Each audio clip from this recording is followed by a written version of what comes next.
What's up, everybody? Welcome to Sideline to Baseline with your hosts, MB and K. Lou.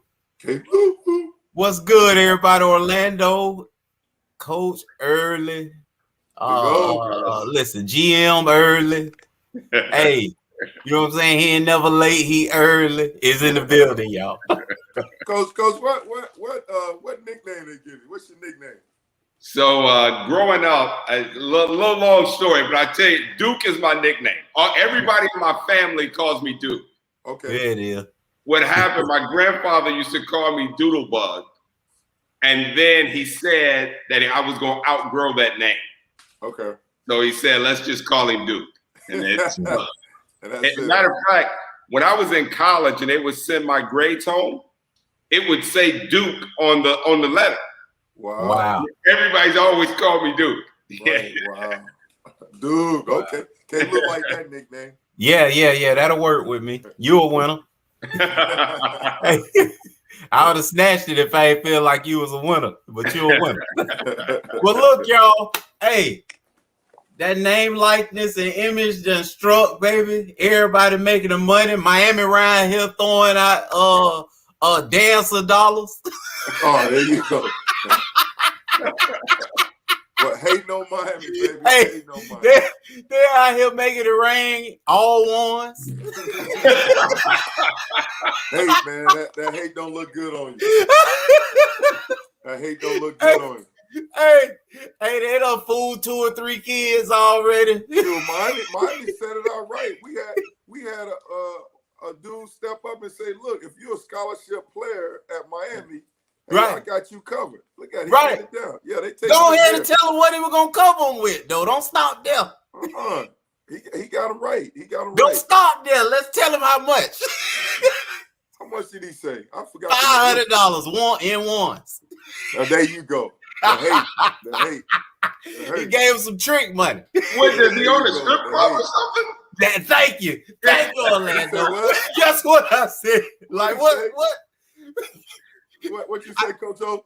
I said, does he own a strip club or something? Like, why would he do that? K. Lou telling lies on the man. Come on, man. K. Lou telling lies. You know? I added the all ones part, Orlando. Yeah, that's the only okay. That's the only part I added, but it's $500. Yeah. I added in ones, but it might as well be. Well, look. They promised they'll give you like a free tax return or something. Hey, we'll talk about that. We're not done. But Orlando, prior to this, my brother called me. We always chop it up, and I told him, I said, you need to watch for the Pac-12, especially Oregon. I said, you need to watch for Phil Knight. I'm telling you, he ain't finna sit there. He never had. I didn't know this. That's a $200 million track stadium. It's ridiculous, man. Okay, so I said, listen, he don't play like that, man. He really believe in his ball club. Let's think about it. Oregon got popular, guys, and I hate to say this, but football players are very superficial. They got popular because of their jerseys. Like, straight up, like, every kid just wanted to put on a jersey. They had never been to Oregon, didn't know what Oregon was on the map. If they took all the names off, they just wanted to go because they would have had the Flyers uniforms, which changed college football uniforms. You don't believe it? They didn't just have one. They had about 12. Right. Yeah, right. It changed the whole uniform game. The entire game, they flipped it on its head because they were winning recruiting because of a freaking jersey. Okay. They struck, man. They DN Kayvon Thibodeau then hit for a 6-figure deal with Phil Knight Nike. And hey, listen, I'm telling you right now, I believed it. I knew they'd strike first. And I'm gonna move forward and say y'all better look out for Stanford, Cal, UCLA, USC. That's that Silicon Valley money. I'm trying to tell y'all, they want to win out there. Well, I think you better watch out for Kentucky as well. And those miners, those coal miners, I know the coal isn't as big as it used to be, but they'll figure out a way to compete in Kentucky. Oh shoot, and Texas. I mean, I mean, wherever that money is, baby. Okay, just remember this Pac-12 been lying dormant. We've been ignoring it for some time now. I'm telling y'all, that's over with. That's over with. Just remember, and I'm talking about football especially. That's over with. That's where I'm focused right now. Coach Early, I'm on this football grind. And then while he throwing my Blue Devils away, you watch them. Just watch them too now. They gonna get free tax return. I'll tell you this now. In the state of North Carolina, and I spent 5 years there coaching in the ACC. But in the state of North Carolina now, it is a Tar Heel state. Oh, absolutely. 100%. I mean, it's not even close. It's a small pocket of Duke fans in the state. Now they're all over the country. There you go. But the world, Craig, the world. Right. The world, Craig. That's where we at.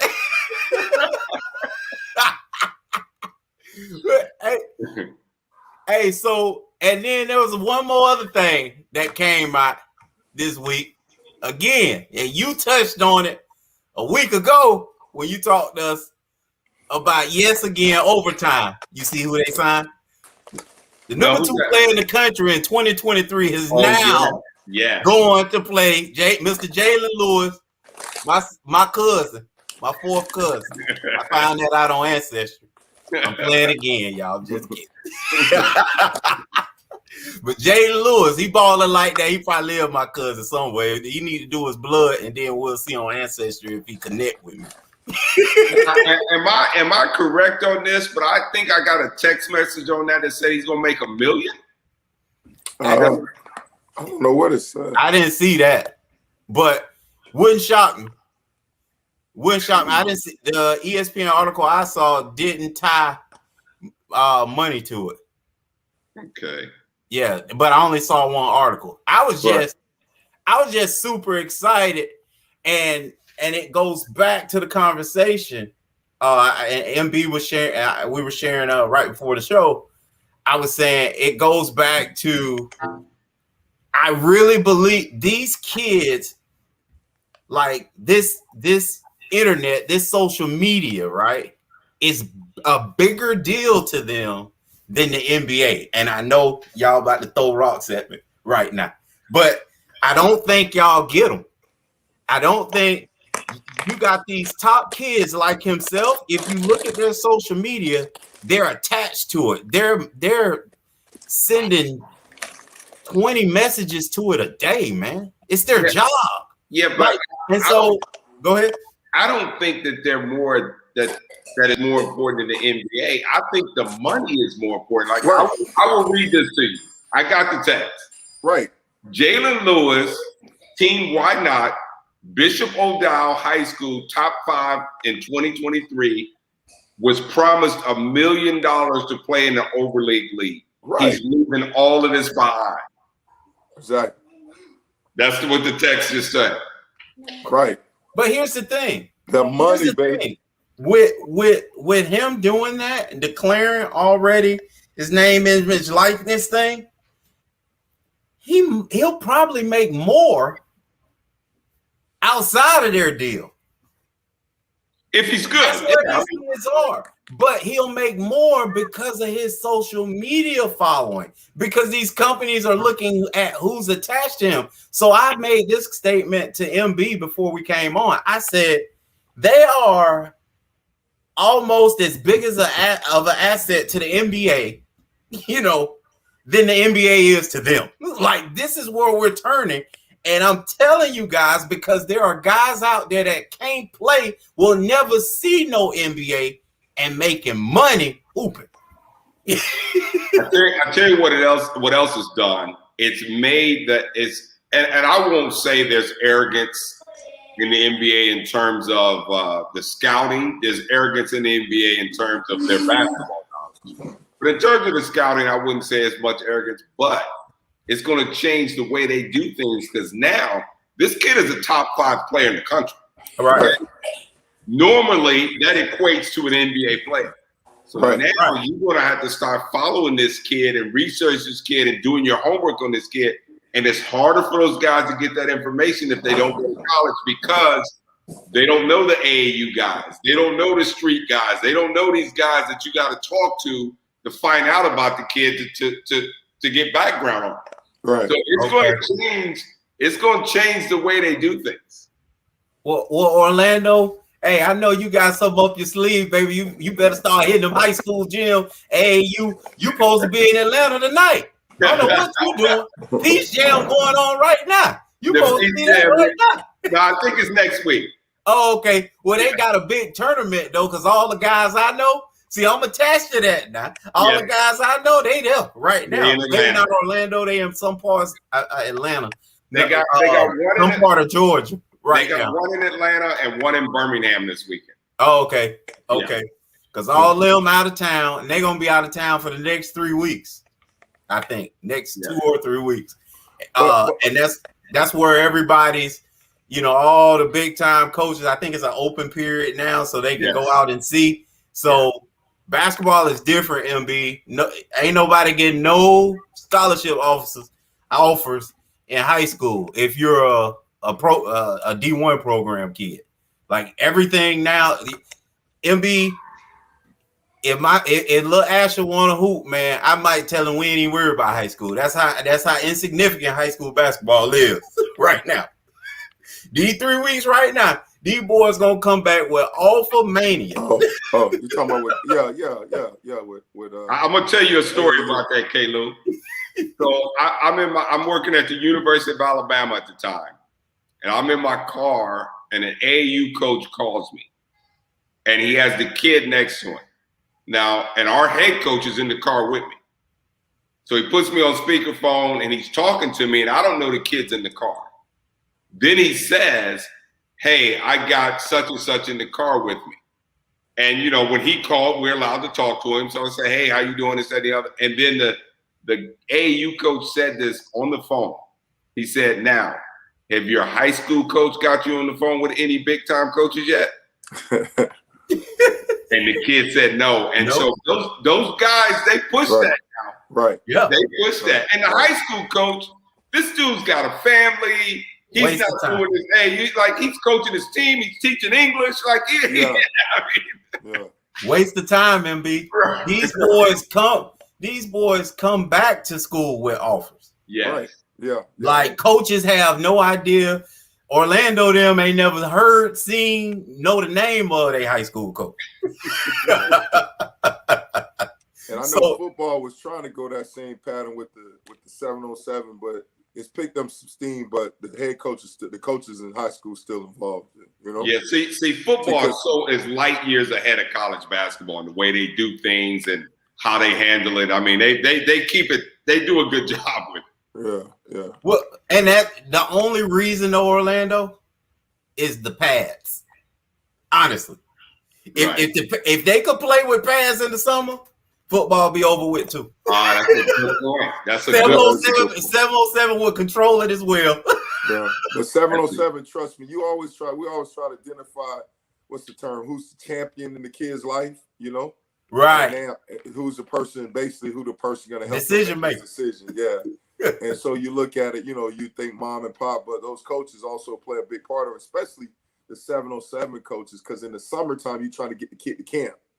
And a lot of times he involved with the 707, and that 707 coach is going to be the one that brings you to your camp in the summer, So they gaining power. They have some power now.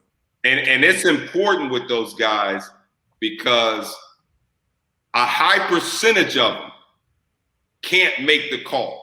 They can't tell the kid go to school A, but they can all stop him from going to school A. Yeah. So you got to make sure that your relationship is tight with those guys. Yeah. Because they can hurt you at any moment. No doubt. But I'll say this too about 707 though, MB. What you do see happening, and I don't know how much it is you did yourself or saw, but what did happen at least when I was involved in it heavy. Is your skill guys, receivers, DBs, quarterbacks, they were just like these basketball guys. They were already getting offers on for playing flag football. Yeah. Now, everybody else, linebackers, you got to earn it. You know what I'm saying? Running backs, you got to earn it. O-line, D-line got to earn it. But those receivers and DBs, quarterbacks, man, they showed up. They started showing up with it. Mm-hmm. Mm-hmm. All right, so, Coach, they already down 0-2, or the way we saw it, the Suns up 2-0. You basketball purists, did you see this coming? And go ahead and do your breakdown of game 1 and then game 2, Coach. Well, first of all, I don't know if I saw this coming. The way it's played out, but what I want to do here is I want to point out 3 things in game 1 that was interesting. So the first thing is the pick and roll and the defensive matchups. Milwaukee started the game out with P.J. Tucker on Chris Paul, which I thought was a good move. Right. I thought that was a good move. They had Holiday on Booker, which, I thought that was a good move. Well, what happened was when they started P.J. Tucker on Paul with the mindset of we're going to switch every ball screen. Then the Suns start putting Lopez on the island. Okay. Right. Now you got to decide, what are we going to give up? Okay. Are we going to give up a contested 2 or are we going to give up 3s? Well, if we switch it, we're hoping to give up a contested 2 by those guys attacking. Well, Chris Paul and Booker was taking him behind the line. Now they're making 3s on him. And so that was a huge, I don't want to say mistake, but game plan blunder. And then they changed and they decided, well, okay, we want to let's play drop. Let's drop. And what that means is the point guard comes off and the big guy Lopez now sits back in the lane. Exactly. Okay. When Ayton dives to the basket, it causes rotation to help because the guy that got ball screen is coming late. So Brook Lopez can't move yet. So he's causing rotation. Oh, wow. And Ayton done dove past him. Yes, or they rotated, they swung it, and guys shot 3-point shots. Right. Okay. And so that hurt him. So that's one thing I want to point out. Number 2, transition, man. The Suns really destroyed Milwaukee with fast break baskets, man. Right. It was the 10th highest. It was 101 possessions in that game. That's the 10th highest finals in the NBA history, saying how fast that game was. The Suns attacked them on mades and misses, and they kept the pressure on them. And the Bucks don't get any easy baskets. Right. Everything they get is in the half court, and it's a grind, and it's nothing easy. So that hurt them. The third thing I want to point out from game 1 is Holiday and Middleton. End of the day, they got to be better for the Bucks to have. Now, Middleton was pretty good offensively. He was pretty good. He had 29 and 12, but boy, did he struggle defensively. I mean, Booker just cooked him while he was on him. Okay? Right. And then Holiday was awful offensively, but did a great job defensively. He held Booker scoreless while he was on him. Right. So now the thought process, what are we going to do? What are we going to do? So you get to game 2, and the adjustments of the pick and roll, the adjustments that were made was the Bucks put Holiday on Paul, which was a good move. So they say we're gonna stay home. We're gonna traditionally either drop or we're gonna fight over the ball screen and play it probably the way you guys played it when you was in high school. The big man show, the guard plays over the top, you stay at home. And I thought it was pretty solid. But then the same thing from game 1. Those guys start over-rotating, and the Suns wind up hitting 23s in that game. 23s in game 2.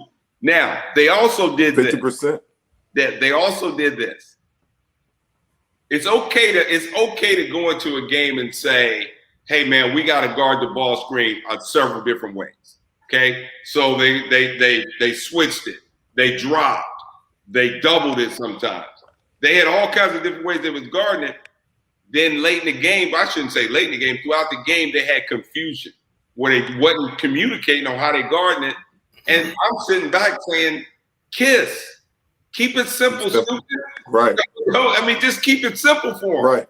And they gave up wide open shots. Now, in game 2, the Bucks did a great job of stopping the Suns in the half court. But the Suns guards are so talented. Excuse me. The Bucks did a great job of stopping the Suns in transition. Right. The Suns guards are so good at creating shots for themselves and creating for others that even when they stopped them in transition, they couldn't slow them down much. Right. They couldn't slow their offense down. And then their other guys were really good because they can create easy looks for them. You know, when you look at Holiday and Middleton in game 2, offensively they both were bad. Right. I mean, I think Middleton takes hard shots. They got to figure out a way to get him easier looks. As much as I love the Greek feat, Giannis, and he scored 42 points, he don't make the game easy for guys. Right. He's got to get the ball in the mid post. It's congested. He don't make the game easy. So all these guys, they got to take hard shots. And I think Holiday got to stay in attack mode. He took 21 shots in game 2 and he missed them. Right. He took some good shots and missed them. So those were the in game 1 and then in game 2 the adjustments. In game 3, what you need to look out for is the Bucks playing faster, moving the ball, spreading the floor, and shooting the 3 the way they did it in early in the year. Dang. Look out for them doing that. Who defends Booker? That's the huge question that they're in their staff meeting right now saying, okay, when Holiday guards him, he stops him, but then who's going to guard Paul? Right. And then then we got to put Middleton on Paul, or if we put Holiday on Paul, we got to put Middleton on Booker. Well, Middleton can't defend it. So in game 3, watch out. Make sure you guys watch out who's guarding Devin Booker. Right. And then does Phoenix pick up the pace like they did in game 1? Because game 2, Milwaukee did a good job of slowing them down. Did they go back to it? Did they pick up the pace? Did they spread the floor and attack? Chris Paul don't always like to play that way, but he's effective at it. And the last thing I'll say, guys, is teams that fell 0-2 has lost 31 of 35 NBA finals. Wow. So now that's interesting when you hear, when I listen to the basketball analysts though, they always kind of say in the NBA wise, like protect home. So they're never worried. That's interesting stat, but they never seem to be worried about a team going down 0-2 as long as those 2 games were at home. And then another team come back and make it 2-2, then they're like, okay, we back even. Hey, you know so what? That's an interesting stat to hear, knowing that they're never concerned. I'm concerned. And by the way, and so is the Bucks coaching staff in front of right. Right. Go ahead. Because usually, I mean, from the Bucks standpoint, or you the visiting team, their first 2 games, you like the motto is like, hey, we got to at least get 1. Yes. You're that's the mindset. You're like, man, we got to get at least 1. We got now. If the Suns still won in Milwaukee, it's over. Exactly. Man, it's over.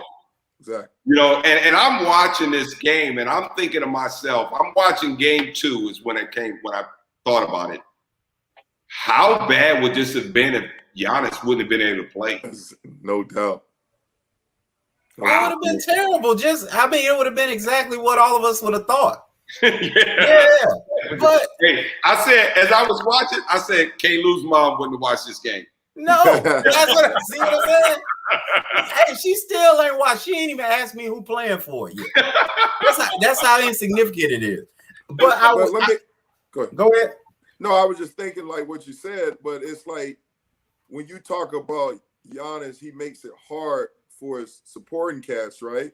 Yes. I mean, is there something to like? I mean, obviously, we don't want this form. How can they play better together? Because when he was out, right, with Atlanta, I mean, those Holiday, Lopez, Milton, those guys stepped up to the plate. You know? And then since he's back, it's like, okay, especially with Holiday or Holiday, he's milk carton, you know? You're not getting that consistent third player. Because even like Milton in the previous thing, I think against Brooklyn, they had between Milton and Giannis, they had like one of the top scoring in NBA history, you know, as far as the points and stuff.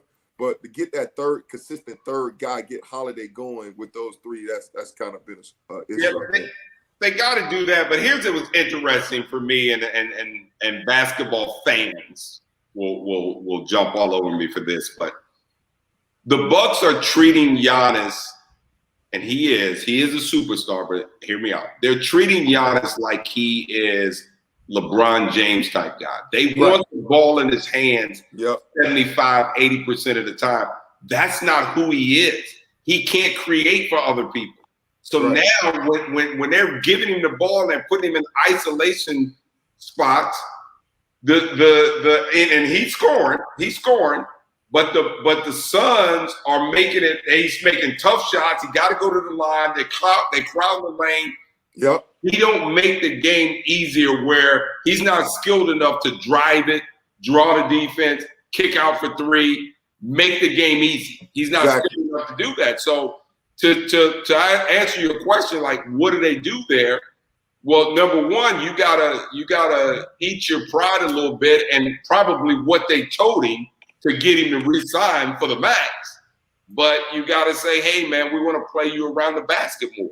And as we talked a couple of weeks ago, them dudes hate to play the five. They hate right. So to tell him that, I mean, that's what he's got to do. Again, when he wasn't on the floor, they moved the ball better because it didn't stick in his hands. Right.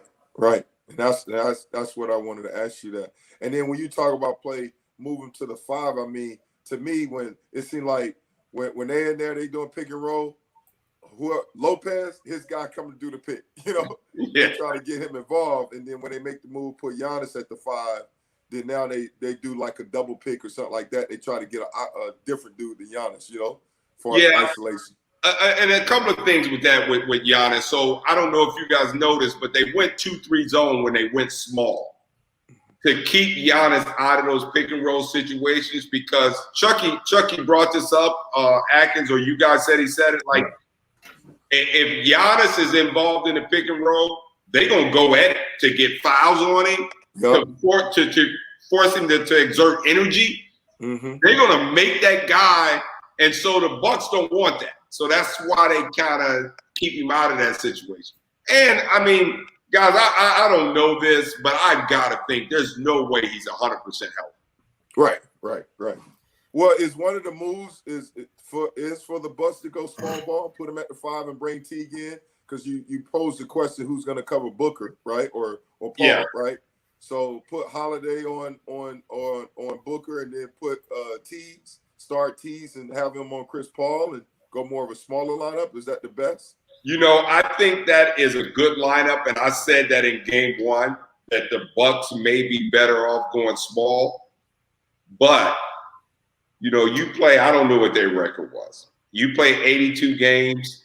You got a style you play. You got a rotation.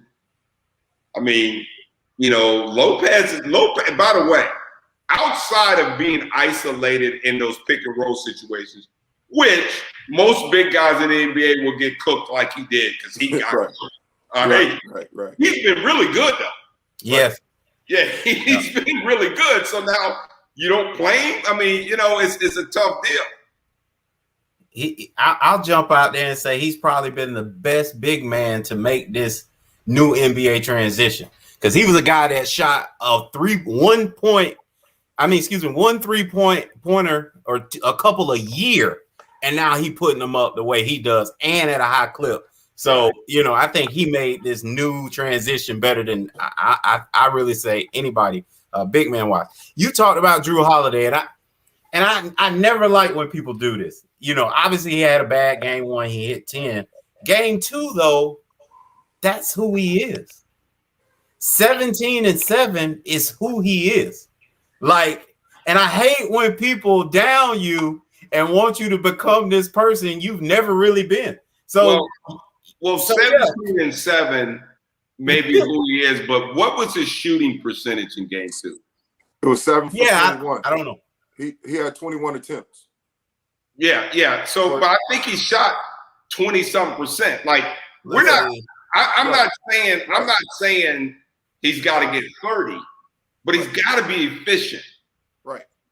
He's got to find a way to be efficient. And he shot 33% from the field and 33 from 3. See, that's not good enough. Yeah.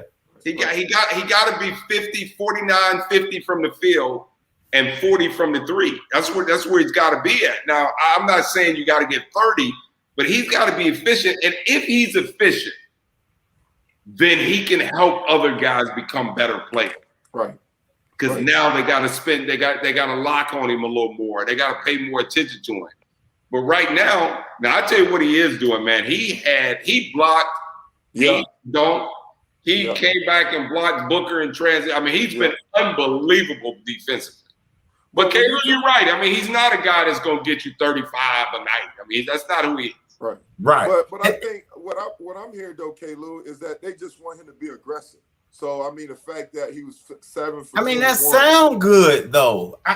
I'm just always upset when you want people to play outside themselves, so y'all can throw that great and superstar name on them, and that ain't who they are. Yeah, I don't think nobody trying to say his superstar.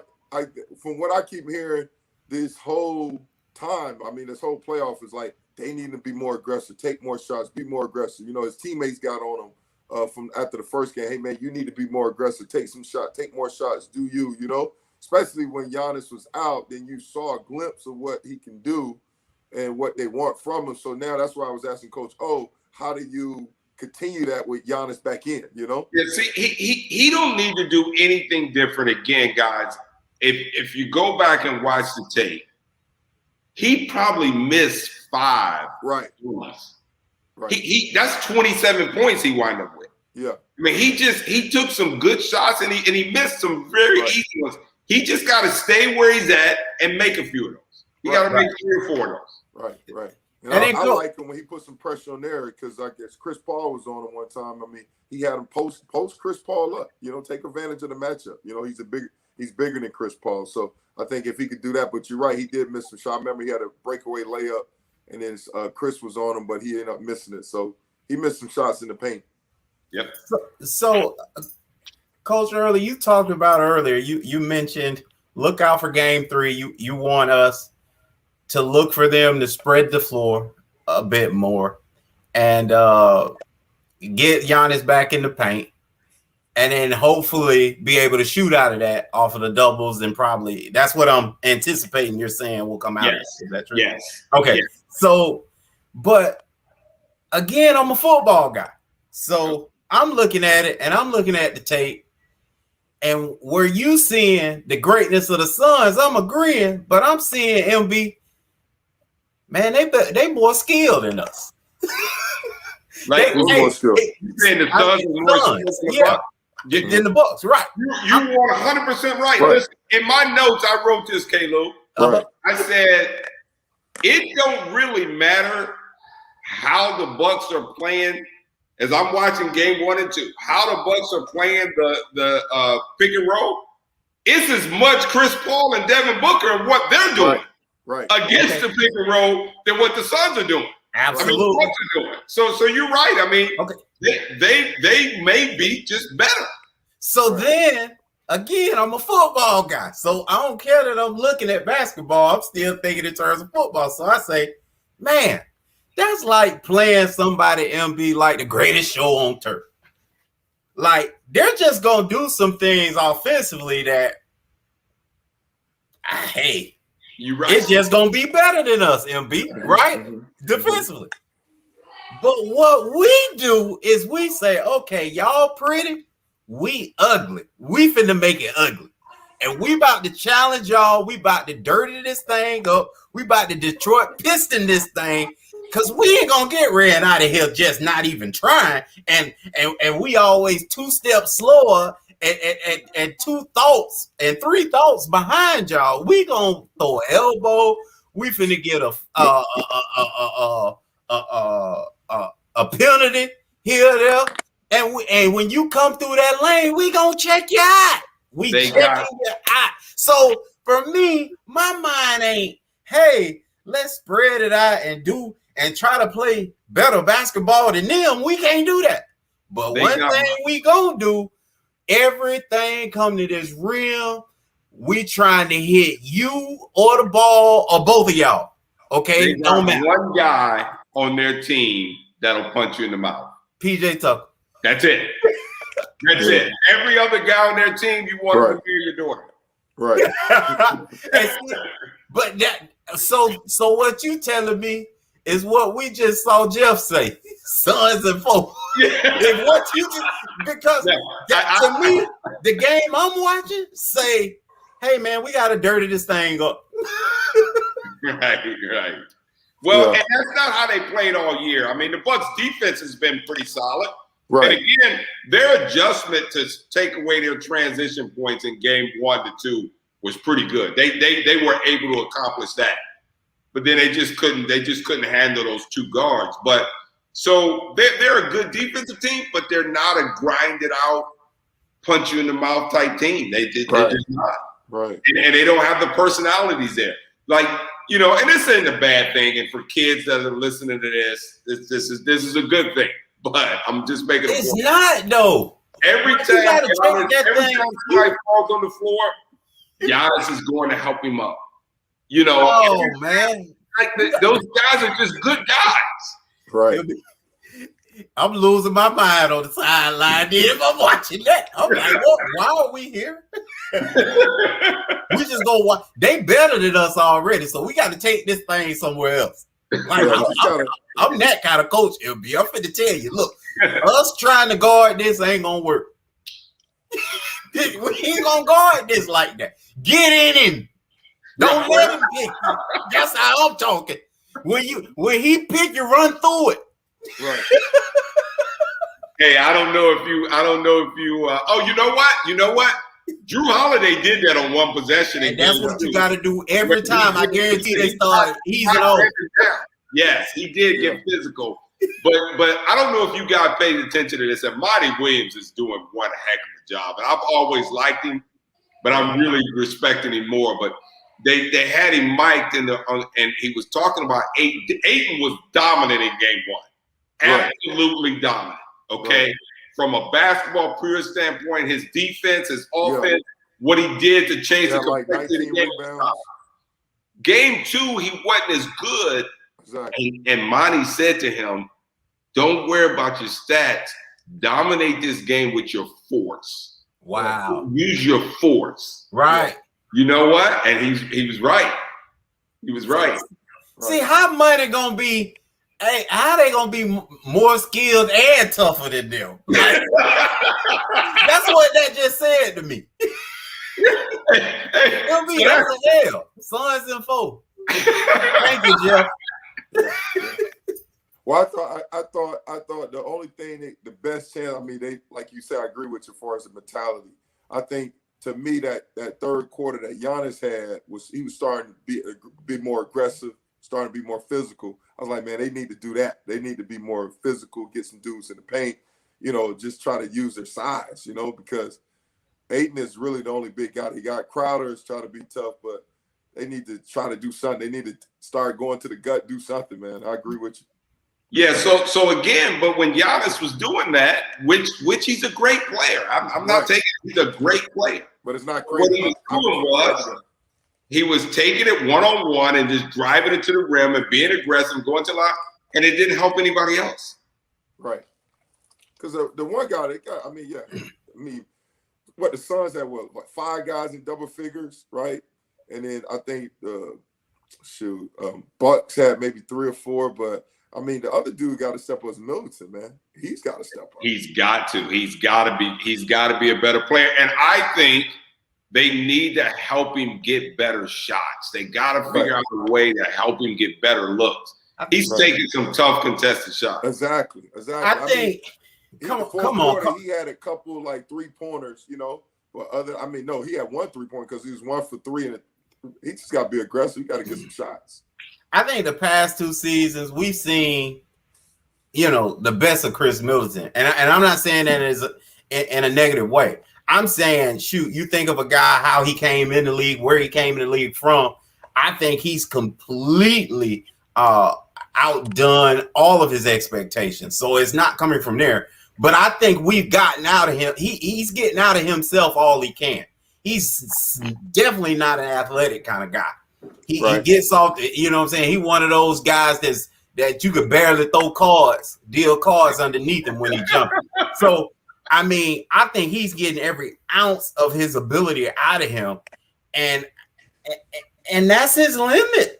You know what I'm saying? Like, I hear y'all saying he need more. Yeah, he going to have a crazy game. He go for 30 plus 40. He had that 40 game to 1 game. Yeah. But early in the playoff, it just gets consistent. But guess what? That ain't him. Like I said about Drew, that ain't him. You know what I mean? I'm with you 100% on Middleton. I think Chris Middleton should be on an NBA championship team. He's your third best guy. Absolutely. Yeah. Yeah, or 4th. Yep. Man. But I think he's played himself. What I saw this year, especially, he's played himself into a number 3 for me. Well, yeah, for me. And what I've seen him do, especially when, he completely carried him to this point when Giannis went out. He put the whole team on his back. So that at least told me he's a 3 guy. He's a playoff P, baby. Playoff P in the same league. Don't disrespect playoff P. Playoff P say, man, I'm a legit number 2, man. Playoff P, a legit number 2 after the playoff, baby. I guess when it's just you and Kawhi and Pat Bev, you're number 3. If Pat Bev, you're number 3, then. Well, I think this year Reggie Jackson was the 3. Yeah, Reggie Jackson. Oh, yeah, my bad. Yeah, he did start playing with. Well, shoot, they didn't play him. The Pat Bev got hurt though. That's true. So man, yeah, this is interesting though. When I look at the Phoenix Suns and all that they come with, it's all here we go again. Where you done tried those 2 things you just told us, and then so you're saying You're saying look and see who they put on Chris Paul, who they put on Devin Booker. Well, Booker is the key. How are they going to guard Devin Booker? Right. Because whoever Holiday guards, he does a good job. But then the other guy gets killed. Well, because you got to what are we going to do? Holiday started out on Booker in game 1.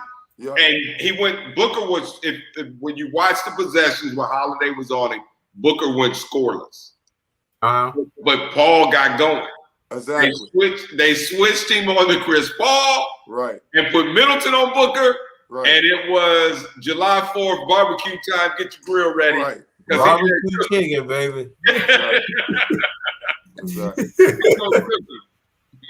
Exactly. Man, I just hate the fact that we can't get to a point where a team or a coach say, hey, bump all that. Hey, man, go out there, run through everything. We ain't switching nothing. Run through it. It's your man. You stop your man from scoring, okay? Listen, Giannis, if it get to the rim, you come from out of nowhere and get it off of there.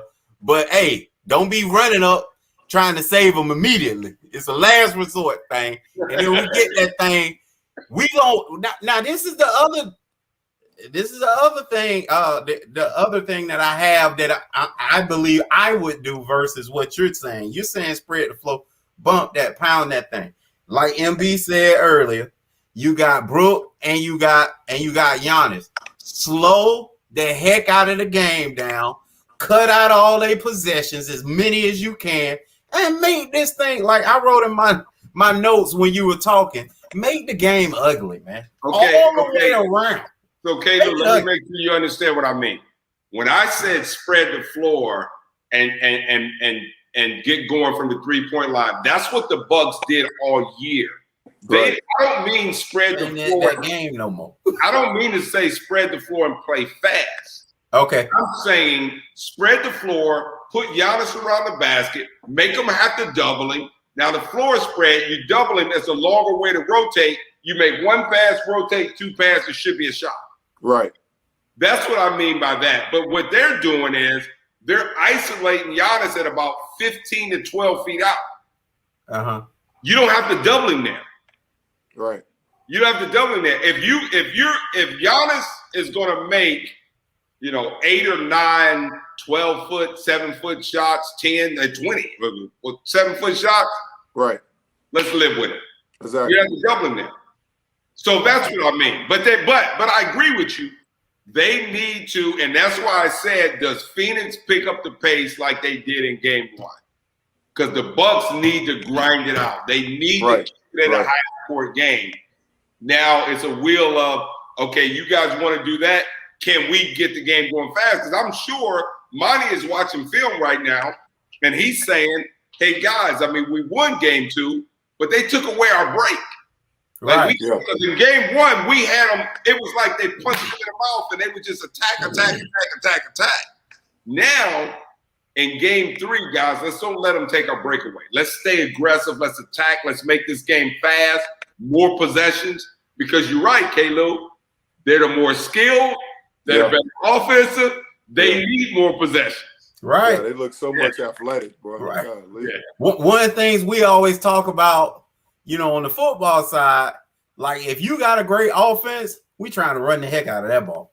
Like even if our offense don't run the ball, they're going to be throwing dink and dunk West Coast passes, getting on the ground just like it's run. Then we're going to take our time, huddle up, tick-tock. Because they know they need to give us a breather. When we get back out there, we got to go, oh, it's a mess. Nah, ain't it, MB? It's just like, oh, Lord.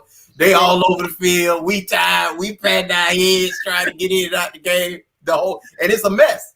So that's how I see this. So in football, have there ever been a team to lead in time of possession but not be a good team?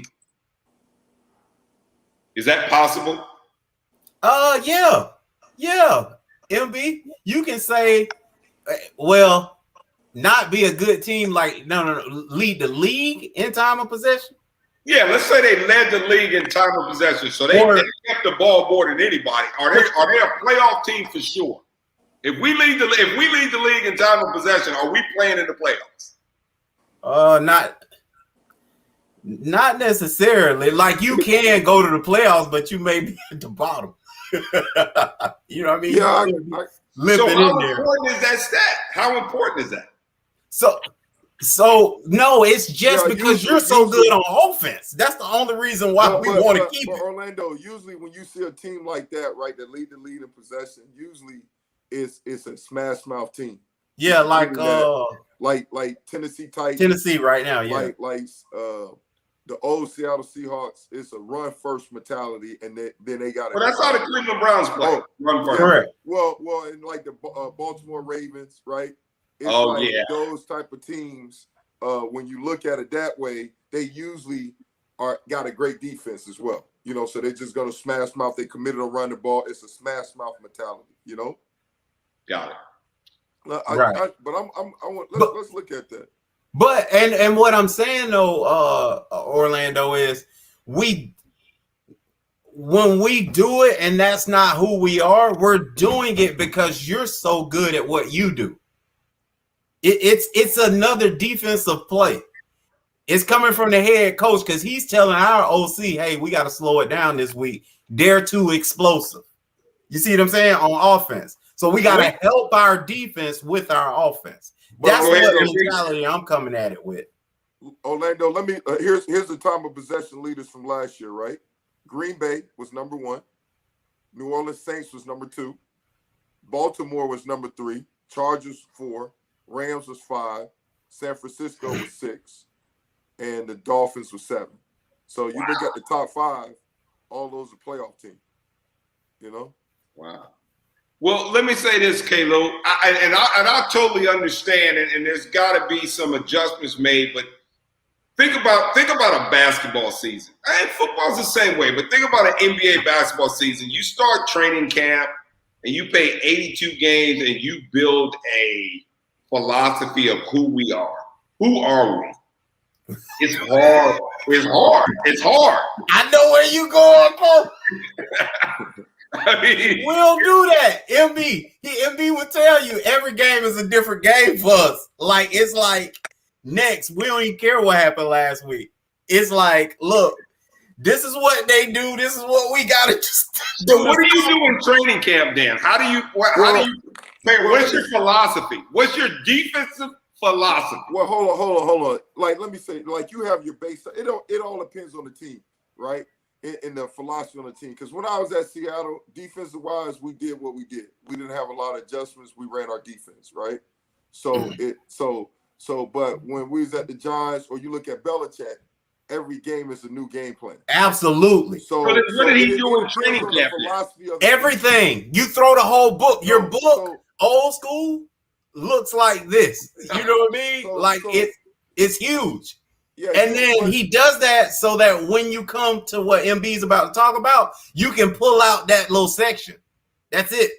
Yeah, depending on who you're playing. Go ahead. Yeah, and so it depends on the philosophy of the coach. Because, like I said, some teams, they keep it simple. This is what we're going to play, da-da-da-da. But then some teams, it's a chess match. And they're going to find out what you do well, Belichick, and we're going to take it away. So it's a good game plan. But what happened though, Orlando, in those schemes, you have a lot more, like you said, you got a lot of more tools in the toolbox. And so you said, okay, we're going to focus on these tools. So it's just not a totally new learning. Right. You still, because you have so much you work on, it's just a way of life. Okay. We're going to play more. Okay. And then you may introduce some new blitzes, and you may introduce maybe a new coverage where you doubling somebody, something like that. Right. But you see the teams like that typically are veteran teams. They got older guys that understand them. You know what I'm saying? You look at them. I just got one more question on this. Yep. Okay. We come into training camp, we are 3-4. Yeah. Right. We are 3-4. That's what we are. We're 3-4. Correct. And then we play the whoever, and the 4-3 might be better. Do we morph? We're gonna morph. We're gonna morph. But my personnel that I drafted as the front office and the GM and my scouts, I built my team to be a 3-4. But this is why I'm telling you, NFL is different. So what'd you say? They probably should really think about doing what? Going small. Yeah. So essentially, that's what will happen. A guy that started all 15 games that year come to week 16 and won't start because of exactly that. He's not going to work against them. It happens. But Orlando, it's like I agree with K. Lou, but it's the philosophy of correct the coach, right? Correct. Because you look at a 3-4 scheme like, say, Pittsburgh Steelers, right? The old Dick LeBeau scheme. They're not changing. They're running their 3-4 scheme. You know, it's a blitz. Right. They're running their package. He's right. No matter what. You'll see who they play based on the blitz package. Okay, we're gonna put different blitzes in to stop this and that, try to take advantage of that. You know, but like it's basically the school of thoughts. Like the Belichick's, that whole scheme, they're gonna it's a chess match, and they're gonna change everything. So you see, so a lot of times it's really based on the philosophy of the coordinators. You know, what adjustments they make, if they're going to be aggressive, if they're going to be medium, or they're just going to keep stuff the same. That's good stuff. That's real good stuff. NBA right here and say this: if the Milwaukee Bucks all year for 82 games in training camp haven't been a smash mouth, punch you in the mouth, physical team, it's impossible. That's right. You're right. To be that guy, that team is 3. You're right. But look at it, Orlando. But look at this. Like when you think about that, right? What? MB, put your face in the camera. Like when you think about that, right? Yeah, what coach or team like coach has a philosophy where he's gonna make the adjustment. He's gonna play a chess match, right? Is Lou like that? Because he went to a lot of different adjustments, a lot of different personnel trying to get the right thing in, right? Listen, they're all like that. The coach from the Bucks is gonna make adjustments, but what you He can't ain't seem to me like he ain't making no adjustments. listen, he did. He's played the zone. He played the pick and roll 4 different ways in the last 2 games. He's trying to figure out what's the best way to do it. He's trying. But what you can't do, in my mind, from a basketball perspective, is you can't go from a we run it, we smash your mouth, we slow it down, we're gonna punch you in the mouth, we're gonna drip the throw it inside to the Lakers, the Showtime Lakers. Right. Like you can't do that now. Right. Right. That adjustment can happen. And so to K. Lou's point, yeah, I mean, you sit there and watch the film as a coach and you just say, they're better than us. We need to punch them in the mouth. Well, how?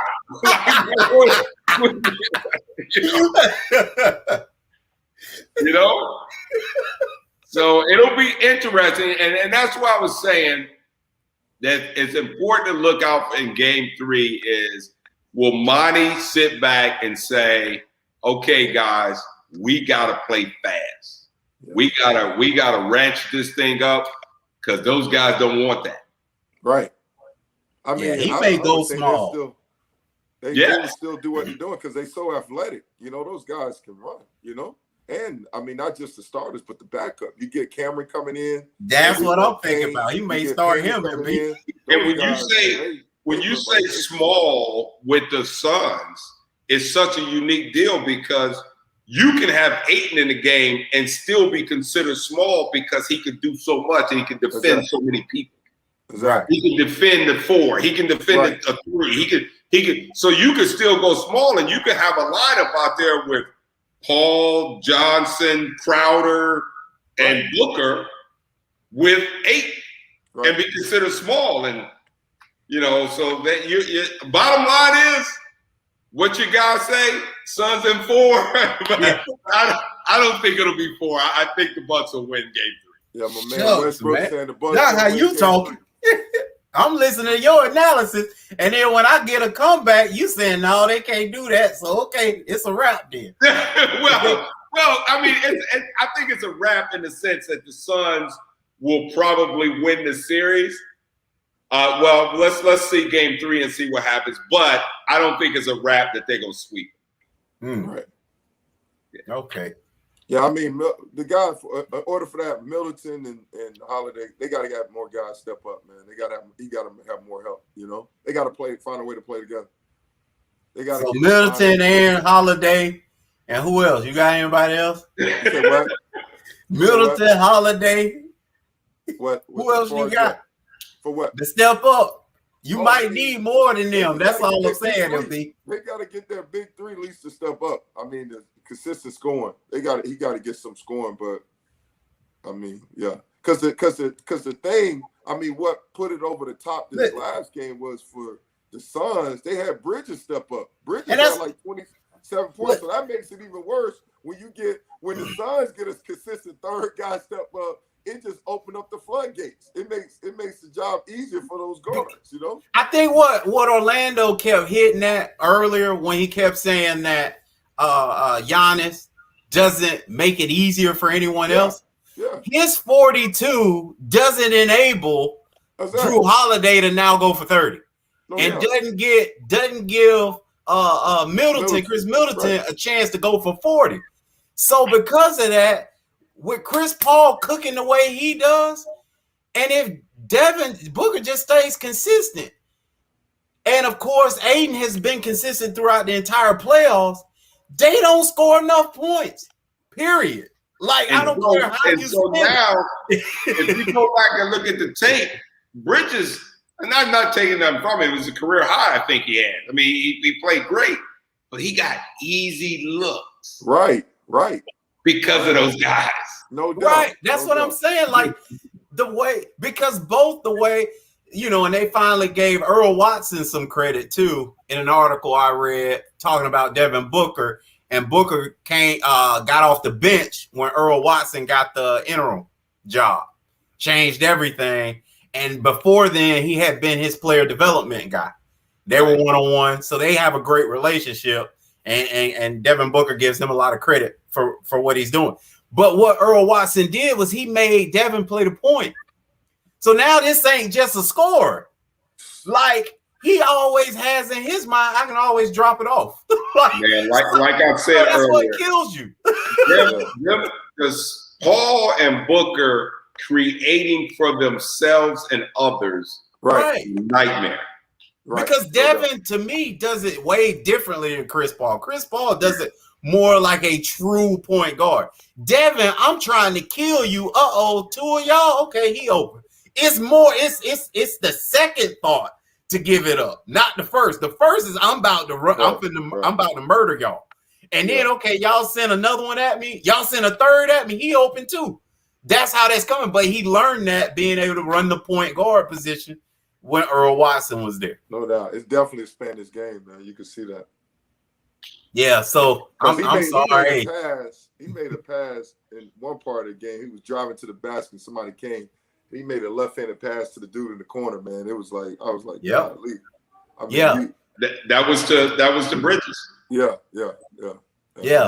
Hey, like I called our boy Ice Trey a willing scorer. Yeah. Booker's a willing passer because he's definitely not thinking pass first. No doubt. Well, you hear that's what Chris Paul, they were saying comment. He said, man, I get on about he needs to shoot, just shoot more, So he's trying to make him shoot. So he don't want him to do the pass. He want him to shoot the ball. Who, Devin Booker? Yeah, Chris Paul said he gets mad when he passes the ball. He wants him to shoot it. Because I think he understands that he has a better Klay Thompson over there. I think he knows that. I don't think Devin Booker understands him that he's even that kind of a pure shooter, even. Because Klay gets all the credit. This dude do it with the ball in his hand. Klay got to catch and shoot. Klay can't. You want Klay to put it on the floor. This guy right here was a catch and shoot only guy that developed all the rest of this stuff. He used to be Klay. That's how scary he is. And now he's more like a Steph with the ball than he is a Klay. It's just that Steph too is a pass first type of guy too. So that would be convoluting the two guys. So I ain't trying to do that. Well, hey man, we appreciate you, Coach Early, man. You sure gave us the game. You showed enough, told us who finna win it by your analysis. Because I listen, I'm coachable. And for what you told me, the Milwaukee got to do, I don't know how they win a game. Now you I guess you gotta convince me they can win a game. But they'll win a game. They'll win one of these two at home for sure. You can't break the game down the way you did and think I'm finna put anything in Milwaukee. Derek Westbrook, he said, K-Lou, you're going to have a different tone, man. The Bucks about to win 2 in a row, baby. Oh, okay. Well, boy, Tucker gonna tell them, look here, man. Y'all get ran out of the gym. Y'all want to play some more. Listen, you hit him in the mouth. You elbow him in the stomach. Like, that's what the coach is going to go to. This is going to come from Tucker then if they finna win a game. I guarantee you it's not going to look like these games we just saw or in any others they played. They're going to have to make it physical if they get a game. And it'll be interesting. And they may try to go that route. I just my point of knowing some of these guys, their background, oof. I mean, if it ain't PJ Tucker, man, I don't know who's punching the dude in the mouth. Hey, but MB, you know how that is too.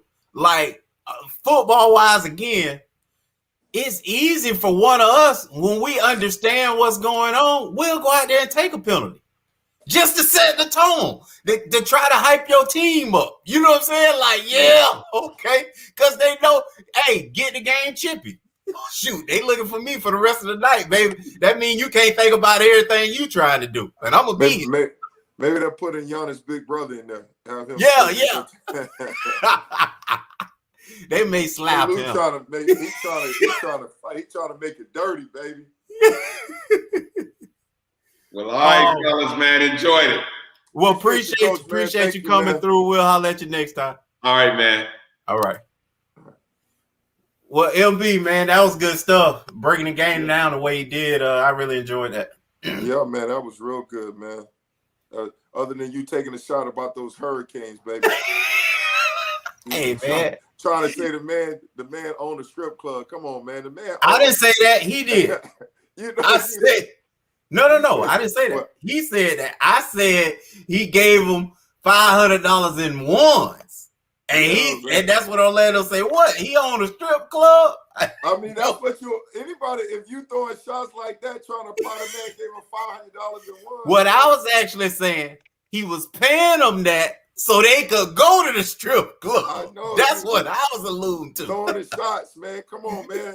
Duke ain't doing nothing like that. The man say we gotta pay him some money. What? What? $500,000, man. If they get $500. Every scholarship player get $500. MB, y'all sure did draw first blood. I tell you that much. You definitely did that. but you about to see a lot of other boosters around start stepping up. It's a legal way to pay these dudes, man. Right. You'll see more creative ways, you know. Right, and I think it's coming. I definitely think it's coming. Again, I'm looking to the Pac-12 to make the biggest punches at it. I'm just telling y'all, that's just my feeling. Yeah. Already, they did with Oregon. I think more of that is to come. You got to remember Go ahead. I'm sorry. You got to remember they just can't get a dude $1 million in a suitcase. They got to make it look right. So you about to see some oil men. You about to see some techs. You about to see some people that got loan dough that you don't know of. They just can't give him $1 million though. That's what I'm telling you. Exactly. But you about to see some Jerry Jones before Jerry Jones with these schools, man. They're gonna find the creative ways. But it's also based on the school don't have a rule now. Some schools they can limit. You know, everybody right now. It's like they pretty much set their rules. So I'm sure they'll try to limit some of the stuff. But but I'm telling you, it's a way to open the floodgates, baby. Well, there it is. Yep. That's a good place to end. While they open the floodgates, we gonna close the show down tonight. We thank y'all for stopping through, pulling up, hollering at us, because you know us. From sideline to baseline with MB and K. Lou, we are gone. Peace.